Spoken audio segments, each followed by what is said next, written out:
Welcome to episode 10 of the Dan Wilkins Show. Last time we interviewed Kyle Weaver, a pitcher at Grand Canyon University and social media influencer on the app TikTok. But today we will be interviewing Josh Mitchell, a pitcher in the Kansas City Royals organization who most recently played for my Wilmington Blue Rocks and former University of Pittsburgh alum. So welcome to the show, Mr. Mitchell. Thank you for having me, Dan. I appreciate it. Let's get to it, man. I'm excited. Thank you again. Absolutely. So going back to the beginning here, when did you first gain an interest in baseball in general? Oh, an interest. I've been interested in baseball for as long as I can remember. I have to thank my dad and my grandpa for that when they kind of that was their first love, and they kind of instilled it into me, and it just kind of carried over from there. So like what would you say about an age range, like 5, 6? From the moment I could walk, I had a glove on one hand and a ball in the other hand, man. I was always some sort of athlete doing some sort of sport. But the earliest I can remember and the earliest pictures that I have, my family have actually, from when I was 4 years old and I was standing and throwing like one of those little plastic balls back to my dad.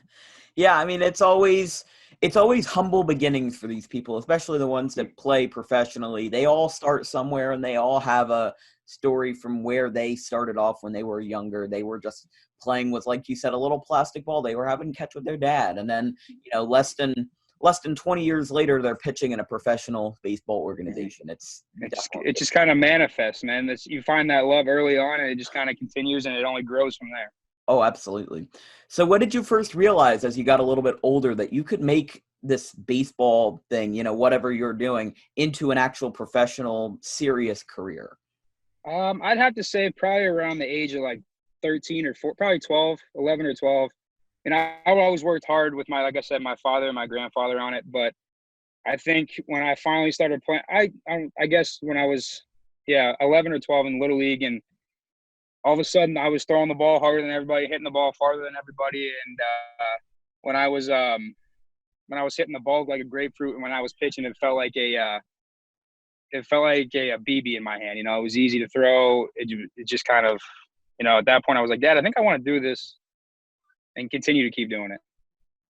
And I mean, commitment is one of the most important things when it comes to baseball. You can't just play baseball and not be committed to it. You have to put in 110% effort. So it's right. And it's such a tedious thing. Yeah, it's such a tedious sport.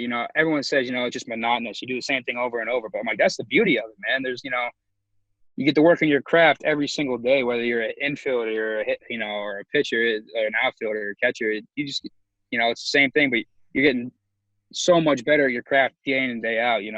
That's what makes it fun. So what was the process like for you to commit to the University of Pittsburgh? What was the process like in general of deciding what college to go to? It was stressful, man. I had a lot of offers. I'll be honest, I really did. And it was stressful. I was trying to, figure out what would be best for me academically and athletically, because I was the first person in my family to go to college. So I wanted to set myself up for as much success on the field as I would have off the field. So, the University of Pittsburgh kind of came in late. I think they were the very last school to offer me. They were. Then I made an official visit, set it up, took an official visit, and all the other campuses were nice. They had great aspects of it, obviously the baseball, but Pitt it just felt homey to me. And and then on my way home with my mom, I think I know where I want to go. She goes, "You want to come here, don't you?" I go, "Yeah." I'm like, it's closer to you guys. It's about 2.5 hour drive from my hometown. So I figured, you guys can come on the weekends and watch. Let's make this happen. So as soon as I got home, I made the phone call and told him I was coming. And I've heard, I interviewed a college baseball player a few episodes back, Ethan Whitley. He plays for UT Martin. He was also saying that the process of committing to a university, it is one of the most difficult things out there, because you're getting all these offers from different schools left and right. Some are really far away, but they have a good program. Some are close to you, but their program is kind of shabby and mediocre. So you have to really balance it out, and it's definitely difficult to make that sort of decision. especially as an athlete, rather than if you're just going there to get an education, not just to play professional sports. So it's definitely different in the Division I world. So what do you think was the biggest difference between the high school side of pitching and the college side of pitching? Oh man, everybody can hit. You know, and coming from a small town in the middle of nowhere where I grew up, you know, the competition wasn't the greatest. I mean, yeah, each team would have maybe 2 or 3. You know, if you're really good, you got 4 good players. I had to get used to the fact of, you know, I wasn't the stud. I wasn't the dude anymore, you know. Guys threw harder than I did. Guys were bigger, faster, stronger. And like I said, everybody could hit 1 through 9. And it was almost just like a reality check. Like, hey, man, you aren't as good as you think you are, so you better figure it out. Yeah, and I mean, with college, especially where you were saying you grew up in, you know, what you can call the middle of nowhere, but it's got to be a huge adjustment going from a small town high school with little competition to a Division I school, one of the biggest Division I schools there for baseball. You know, Pitt is a pretty big school, especially for baseball and with their other sports as well. So you just got to imagine that's probably a huge transition. And when I was talking to Ethan Whitley a few episodes ago, just for comparison, he kind of said that his high school was like more of a larger one. Like he grew up just outside of the city. So when he went to UT Martin, it wasn't as big of an adjustment as you were talking about, but you had to have one of the biggest adjustments possible. Small town high school to Division I baseball, that's got to be insane. Yeah, it was tough at first, you know. The schooling, the thing was, I held my own in school. I had you know, graduated with a good GPA, a pretty high GPA actually, and but the baseball side for that first year, it was hard. And then it didn't help that I ended up having shoulder surgery in February. So that, like, I go from struggling to actually pitching well in the fall, well enough to the point where I was going to be the Saturday night starter, which is huge as a freshman, especially in ACC baseball. So go from working, you know, struggling to being named the Saturday night starter to a week and a half before we leave needing pretty much shoulder reconstruction surgery. Now, was that full on just Tommy John surgery, or was that like a different type of reconstruction? Yeah, so it was my shoulder. So all in one pitch, I blew out my labrum, my rotator cuff, and my bicep tendon. Oh, so everything got reconstructed pretty much. The only thing I didn't do was dislocate my shoulder, which was kind of impressive. But so that got reconstructed, and you know, from February to I want to say from February, I missed the entire fall. So pretty much February to February, I was rehabbing. Or getting prepared for the next season. And you see with these pitchers that they have this surgery, not just what you had, but like Tommy John. It can sometime when they rebound, they can become one of the greatest pitchers that, you know, they've ever been after the surgery. And then for others, it can totally derail their career because remember, you're reconstructing, you know, since I'm a lefty. So I'm like, if you're going to reconstruct your entire shoulder or like your elbow and stuff like that, that's got to be one of the toughest things to have to go through, especially in the recovery process. It's just, it's a 50-50 shot. It can either make you even better than you were before, or it can just derail your career and end it entirely. And that's what I was worried about the most was like, I mean, you hear the horror stories of guys coming back and not being themselves, not being, you know. So I had my surgery and I woke up from surgery and the doctor said, I remember this. I mean, I was kind of in and out with the anesthesia, but I remember her saying, Josh, it was worse than we originally thought. You're going to be a fraction of what you were before. So I remember hearing that. I was like, all right. So then 2 weeks go by and I'm getting my stitches out. And she goes, you know, remember what I told you? Like, you know, you might not be the same. You're probably not going to be the same. You know, how bad it was. And I looked at her and told her she was wrong. I told her I told her I was gonna come back and be better than what I was before, and I actually came back throwing harder, which was kind of impressive. Which is the correct mindset. That Yeah, is the best mindset you can have. and I actually came back 4 months ahead of my scheduled return date. So, I mean, that's perfect because to basically just say you're wrong, and prove that the doctor was wrong by, throwing harder, getting back to pitching sooner than they expected. And look where you are now. You're in a professional, Major League Baseball organization. So you just got to imagine they were wrong. They were absolutely wrong. They were absolutely wrong. And I love proving it to them. I love proving it to them. Yeah. Even my coach is counting me out. I came back, I think it was like 30 pounds lighter, like in shape, like cut up, stronger than ever. I was, it was kind of like I did one of those things in the summertime where I didn't talk to anybody. Like I just kind of kept my mouth shut, kept my head down, would work out in the morning, go to work, then work out in the night again and go to bed and just repeat. Yeah. It was fun. I had a good time. I enjoyed it. That's the preparation, the working out. Like, don't get me wrong, playing is fun. It's great. But, going to the weight room, the work, like I said, the running, the workouts, that's the stuff that I truly, that's like a passion for me. It's like, I can just get after it. And that's what, that's what has kept me playing today and has, kept my career going. So what was your favorite experience or what was your favorite part about playing at Pitt University? Oh, man. You know what? Playing all those teams that you see on the College World Series, like Florida State, North Carolina, the Clemsons, like Louisville, like, good Lord, like every weekend we were going to a dogfight. We knew it. Yeah. Was I forget, was Pitt in the College World Series at one point or? No, we haven't. I don't think. No, we've never been in the World Series. We actually never made a regional either. And my freshman year was our first year in the ACC, and we were kind of outmatched. Yeah, because while I was preparing for this episode, I was going to include a question about the College World Series, but then I was like, I need to do my research to see if Pitt made the College World Series, because that would be pretty stupid if, they didn't, and then prove my point there.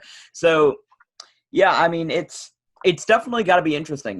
Like, if you're a college football player, I interviewed also a few episodes back John Stiglmeyer, the head coach of the South Dakota State Jackrabbits, and he was talking about these things called guaranteed games, like the games where it's like Alabama versus Georgia Southern, games where if the other team wins, it's going to be just national news everywhere because it's so lopsided. It's not even funny. So essentially that's kind of what you have to do with college baseball too, because if you're on the other end of that, if you're on like the short end of the stick, you got to imagine it's got to be pretty intimidating playing against those teams that are making the College World Series every single year, like Alabama, Clemson, as you had talked about. It's probably amazing to see these, huge teams, and you probably played against a few players that, probably were drafted in the first round or something like that. Like that's got to be intimidating as well, just a competition in college baseball. I wouldn't say it's intimidating. I think it's a great opportunity. I mean, don't get me wrong. Sometimes people get intimidated by the name on the jersey or, this guy's, there's scouts in the stands. But at the same time, I was playing to try and get drafted as well. So I kind of wanted to outdo him, if that makes sense. Like, I thought of it as a great opportunity to try and take advantage of, multiple scouts there, multiple, big league general managers. And I just want to do better than them. It was kind of like there was like that competition, and it was just extra motivation, just a little bit. No, I get that. I mean, it's when you're trying to get drafted, and people on your team are trying to get drafted, when people on the other team are trying to get drafted, when there's scouts in the stands, when there's so much pressure, you just got to outdo everybody. That's the mindset that you got to have. Yeah, for sure. It's and if you don't, and I mean, don't get me wrong, everyone has their bad days. It's just how that works. That's just, it's how baseball works. But, no, you gotta, no matter what, you gotta want to go out and do better than everybody every time you can. Just be the best. You're to the best of your ability and be the best that you can. So, what was the draft day experience like for you when you were drafted by the Kansas City Royals in the 22nd round? Well, all the scouts that I had talked to, all the head scouts, stuff like that, I knew I wasn't going to be a first day pick.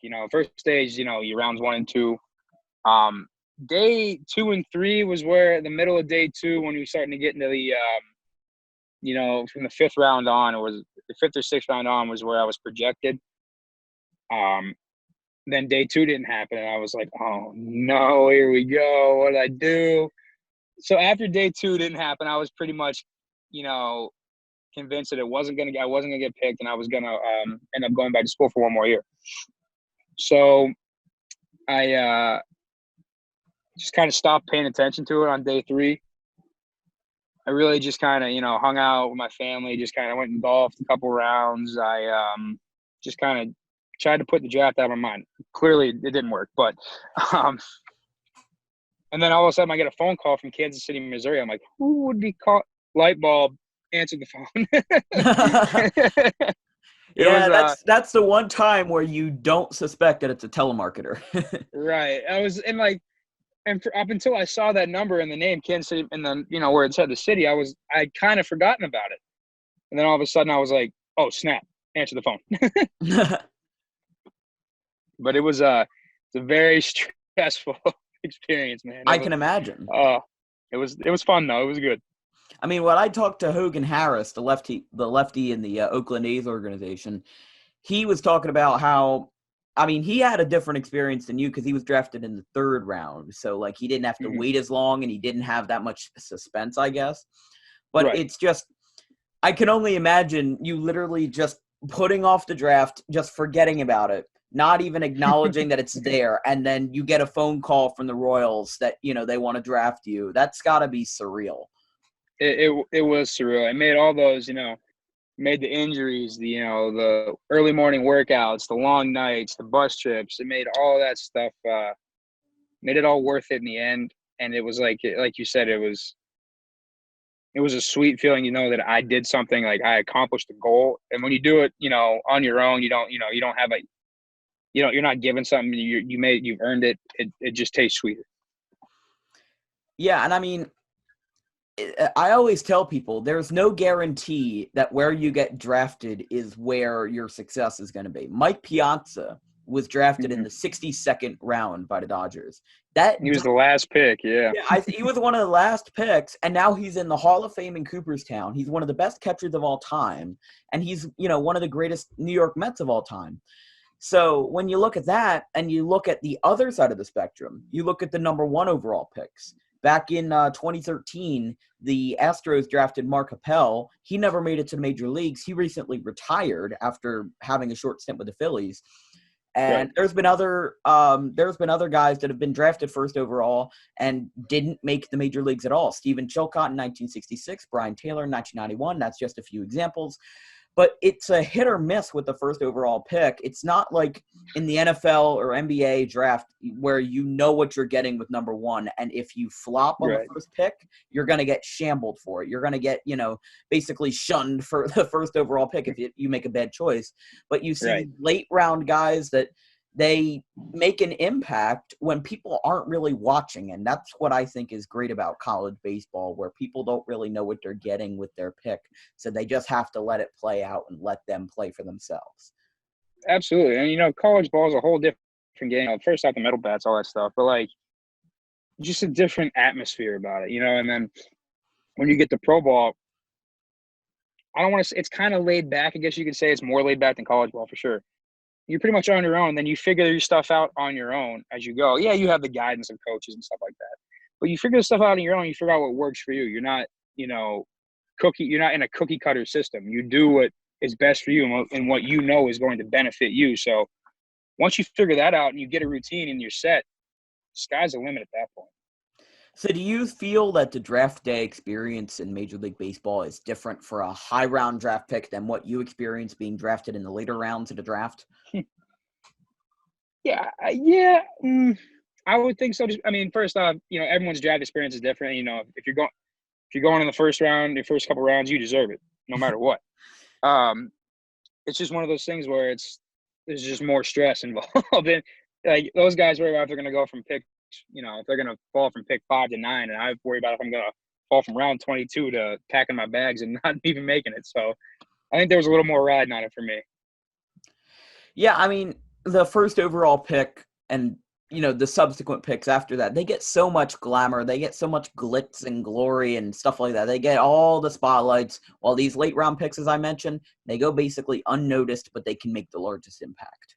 You're right. I mean, you go unnoticed for a while until you start making some noise, in the minors, then and they start following you. And the thing is, though, if you don't continue to keep making some noise and keep the momentum, you just get forgot about, which is unfortunate, but that's just the part of it. That's the business part of it. It sucks, but like I said, it's the business side of sports. Yeah. So when you had to make that transition from University of Pittsburgh to the Kansas City Royals minor league system, what changes did you have to adapt to to succeed in the minor leagues? Well, I went from being a starter to a reliever, as in like the 7th, 8th, or 9th inning guy, just 2 innings max. And that was really about it. The ACC and our pitching coach, Jerry Oaks at Pitt, really prepared me for the next step, and he had every intention of me going to the next, me playing professional baseball. It was just a matter of when. So there really wasn't much of an adjustment because, anymore, the SEC and ACC baseball are pretty much minor league baseball. You're as prepared as you're going to get. And then after that, it was just fine-tuning some more things, fine-tuning a changeup, making sure my slider stays consistent, and the fastball just stays hard. Yeah, I mean, with college baseball, I sometimes watch the college baseball, whatever they decide to throw on TV, before quarantine, obviously. But, like, with college baseball, it feels like you're watching minor league baseball because the players, they play basically just they play like they're professionals. They might be playing for a university. They might be playing for a college. They might be playing under an athletic director and stuff like that. But it feels like you're watching an affiliated team in minor league baseball. That's just the feel and the atmosphere that college baseball gets. If you watch the College World Series, it feels like you're watching an actual playoff game with an affiliated team. That's what it feels like, the atmosphere. Absolutely. And that's the best thing about college baseball. It prepares you for that next step. And you see a lot of college guys that walk right into pro ball and just jump through the system because they're just ready and prepared. Yeah. It's just how that works. So what do you love the most about playing in the minor leagues? And the relationships you build with the players, with your teammates. It's just it's something special. And I'll be friends with these guys until the day I die. And some of these guys will be in my wedding as well. It's just how it's going to work. And just the relationships and the experience, man. It's really what I like the most. I do. I mean, just in life in general, you make friends along the way, whether it's in high school, college, or in professional baseball. You make friends and, Right. You build relationships at each step of the way. But the relationships that you build, especially in professional baseball, I feel like they're the most important because it's, they're basically your family, like people can funnel in and out of the team, but even if one guy gets traded and they're no longer on the team, they're still going to be an important figure in your team's atmosphere and stuff like that. And they're still going to be considered, family to your team.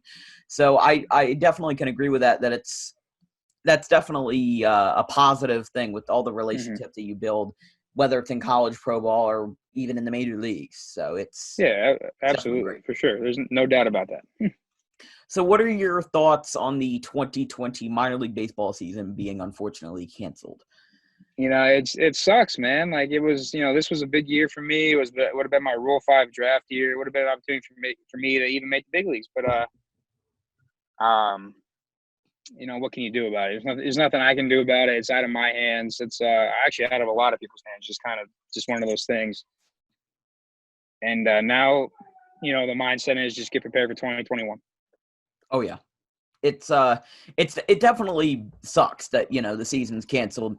I definitely thought at one point with how the negotiations were going between Major League Baseball and the Players Association, I thought that the 2020 Major League season was going to be canceled, which I think all of us kind of thought at one point that, these discussions are not going well. They can't, meet ends. They can't make an agreement. We all, I think at one point thought that the season was going to be canceled because it took them so long to get to an agreement. And then there was the question about what the heck are we going to do with the minor leagues, because you have the 60-man taxi pool, which makes sense because, I mean, it's also just the fact that you have more people in your so-and-so bubble, whatever you want to call it.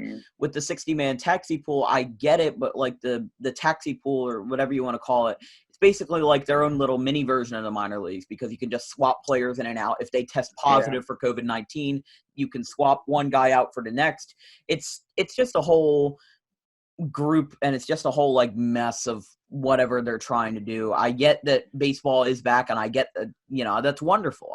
I can't wait to watch baseball again on ESPN and whatever, but it's going to be it's going to be different. It's going to be more safe and more sanitary, which is great, but it's going to take away a little bit from the whole atmosphere of watching a Major League Baseball game if there's no fans. That's because the whole fans thing is what would throw me off the most. But like you said, it's great to have baseball back in this country. Right now it needs some sort of pick me up, and I feel like this will be it. Yeah, I mean, think about it with the minor leagues. When I attended Daniel Farley Stadium or Judy Johnson Field, I forget what it's called officially, but it's got like two names. But like it does, yeah. Yeah, so essentially when I was at that stadium, I noticed that like the capacity was like maybe half full. It was a weeknight. It was, it was relatively decent weather. It was the beginning of August. So there weren't too many people there, but you also kind of have to realize minor league teams without fans, they cannot survive without the fans. They cannot survive without the revenue that comes in from concessions, from ticket sales, from merchandise sales. There are just so many factors that go into the survival of a minor league team. And that's why we saw the news stories breaking a few weeks ago about minor league teams actually being cut. I believe the Williamsport Crosscutters for my Phillies, they were going to be cut from that. So I'm glad that in what I'm assuming is their last season, that I attended one of their games and saw the Crosscutters play at Bowman Field, where the Little League Classic is. But it's just crazy to imagine what a minor league season would be like without fans, because some of those teams, they have money, but they won't be able to survive without the revenue that comes in from fans and concessions and ticket sales and whatnot. It's just that's the number one source of revenue, and if they don't have it, it's a ghost town. Yeah, like the Atlantic League, which like they run up and down the East Coast. They have a team in New Jersey. They like the Somerset Patriots, that stuff like that. They are planning to start with the season, I believe, in August or September, and then they'll end it in like October. And there are many people saying, well, if you're going to have a season without fans, it's not going to be good financially, because it's the independent leagues, and it might be the most popular independent league. It might be the independent league with the most revenue, and it might be the independent league with the best source of income for their players and for their coaches and everything. But even if you're the number one independent league, it's not going to be enough, because Major League Baseball, Major League Baseball is the number one league, obviously, and they have the most money. They have the most control. They have the most control over their budget and stuff like that. So they can survive without fans, at least for 1 year. But these minor league leagues and the independent leagues, they can't. They just can't. No, they won't. They won't. And you're going to see some teams go. Like I said earlier, it's the business side of everything. Oh yeah, it's financial in nature. So I mean, it's just the truth. So yeah. So what do you think is the hardest thing about being a pitcher, especially in the level that you're at now? Just now understanding all the new technology and everything we use to analyze hitters and analyze ourselves. How the hardest thing for me is not to get wrapped up into that, maybe take away certain bits of things that work for me, but not to get overwhelmed with all the new tech and get, just don't overanalyze. Oh yeah. It's that's the analytics and the sabermetrics and everything like that. Like, I'm fine with the sabermetrics, and, I personally don't really use them, but it is what it is. if you're a pitcher or a hitter or whatever in an organization, you just have to keep your mind off of that. You can't let all these numbers of XWOBA plus getting to into your system, because if you do that, then it's just not going to be good. You just have to focus on what you're doing as a pitcher, and that's essentially it. You just have to you got to focus, and you can't let all those numbers and decimal places and whatnot, everything involving sabermetrics. You just can't let it get to you. You gotta keep stats out of the picture and just keep your pitches and whatever in the picture. Yeah, absolutely. So wrapping this up, what advice would you give to a young ball player who wants to play professionally just like you have? Keep at it, buddy. You're gonna have people along the way that tell you you're not good enough, or you're not big enough, you're not fat, you don't throw hard enough. You're gonna also have people say, why are you chasing a dream? And you pretty much got zero chance of making it. You're never going to leave this town. You're never going to do anything good for yourself. Hear them. I want you to hear them. I want you to listen to them.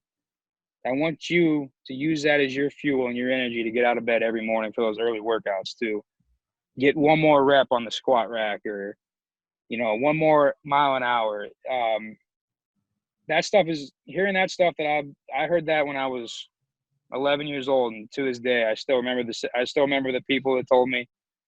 I still see their faces, and that is my driving factor, why I get up early before and work out before I go to work, and why each rep or each pitch or just each individual workout is so important to me, and I put so much effort and emotion into it. That's why I am who I am today and where I'm at today, because of those guys, those people that told me I was never going to amount to anything, and I thank them.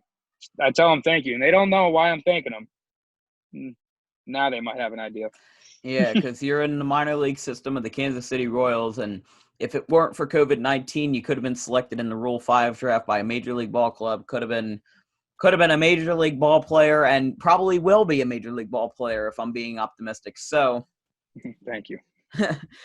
So that'll wrap it up for episode 11. Thank you for joining us, Mr. Mitchell. Thank you. Thanks for having me. Appreciate it. We'll see you guys next time on a Dan Wilkins Show.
Yeah, so,